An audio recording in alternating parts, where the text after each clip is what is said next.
So I thought it was just me. But I come to find out recently that it's not just me. I did a few video a few weeks back, and I was talking about decompressing, but I didn't post it. Reason being is because after I looked at the video, I was like, I really want to dive more into it and have answers for those who listen, right? But then I was listening to Dr. Faith Wakoma, and she was talking about trauma, and she's talking about it in the physical form in our bodies. And she started talking about decompressing. So let me tell you about my story, because I was just like, so I'm not the only one. It's not just me. So, and then what I've looked at over the years recently, I've just found out that, you know what, I always felt like I was going through something by myself. Nobody would understand or anything of that nature. But I come to find out that more so than not, there are more like 10, 20 people out there that feel you and going through just like you. You know what I'm saying? So in any event, me and my husband, we celebrated our 29th year anniversary, right?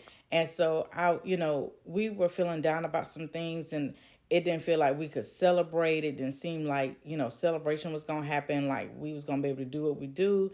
And we were down, we were really bummed about it because we had been facing a lot of adversity. I was like, man, I just cried to God. I said, God, I we really just we need this. You know what I'm saying? And we need this win.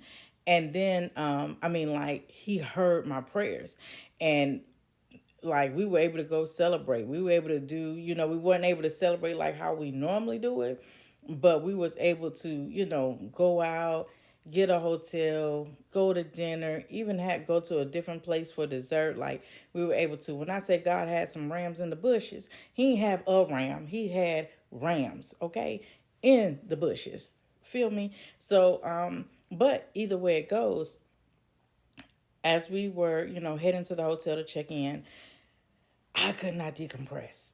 I could not. I could not let go. I couldn't do it. And I was trying to say, well, maybe when we get there, I'll be able to decompress. Couldn't do it. I tried it. We checked in. I just, I was still like this. You know what I'm saying? Just still like this. And I said, okay, well, maybe when we get to the, dinner, maybe I'll decompress. And still couldn't. Still like this, maybe not as bad, but I just had problems decompressing. And I think because my thought process was, this isn't even going to be 24 hours.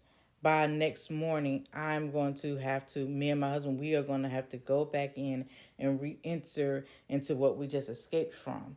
And so, even though it was a few hours, it was just like, it just didn't seem like it was enough. And so, I was like, man, I didn't realize how hard it was to decompress. And, by the time later on that evening when we got back, I was just like, I decompressed a little bit. I let go a little bit, but it was difficult. I just don't feel like I had the time enough to decompress to where I could enjoy the moment. To where I didn't have it. And so, like, when I was listening to Dr. Faith Wakoma, I said she was talking about how it took her 3 days to decompress. And I was like, God, so it's not just me. You know what I'm saying? And so, like, she had my ear. She had my ear because I was like, this is, I'm there. You know what I'm saying? Like, I ain't had 3 days. Like, her and her husband went on, like, they had it like a week or something like that, she was saying. But I didn't have 3 days. I only had a few hours.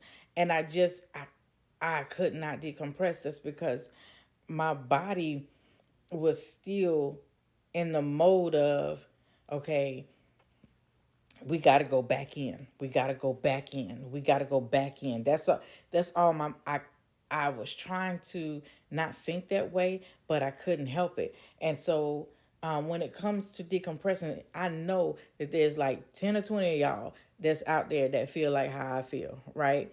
and you can't decompress. And even with the techniques that I tried, like with the breathing, because I've been doing that, like every morning I get up and I inhale and I exhale, three different times. And sometimes if it's really bad, I'm doing it like four or five times. Just to, get my body to calm down.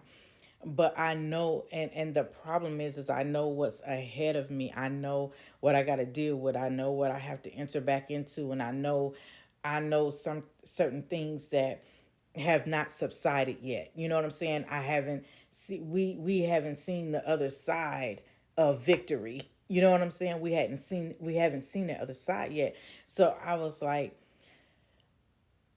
said, man, it's got to be some other people out there that feel like how I feel. You have tried to decompress. You have tried to calm down. You have tried everything, but your body is still like this. You know what I'm saying? And it's mainly because your mind is also thinking that way. You're ready to respond to whatever is about to come, because things have been coming back to back to back so heavy, and we not even talking about. And here's the thing: what's going on out here in the world, especially in the United States, baby? What's going on out here, and how it does affect your home? People think they escape from it. Let me tell you something. I don't care if you are in Christ or not, because I am going to tell you, it will hit you. It will hit your house. It will hit your home, and you're not above it. But God gets us through it. He helps us. Like He gives us that turnaround. He gives us that victory. He gives us that peace while we're in it. He gives us that joy while we're in it. And so, like, we're fighting right now, but there's gonna come a time when is peace and rest is going to reside. And we are going to have to take the time to get our mind and our soul aligned with it, and what Dr. Faith Wickham was talking about, even our bodies. Okay, getting our bodies adjusted to rest, because we're about to enter into rest. But if we enter into our rest and haven't decompressed, then we're going to take a moment that was for rest, and we're going to hype up and heighten situations that don't even need to be. So tell me, am I alone in this, or y'all feeling that too?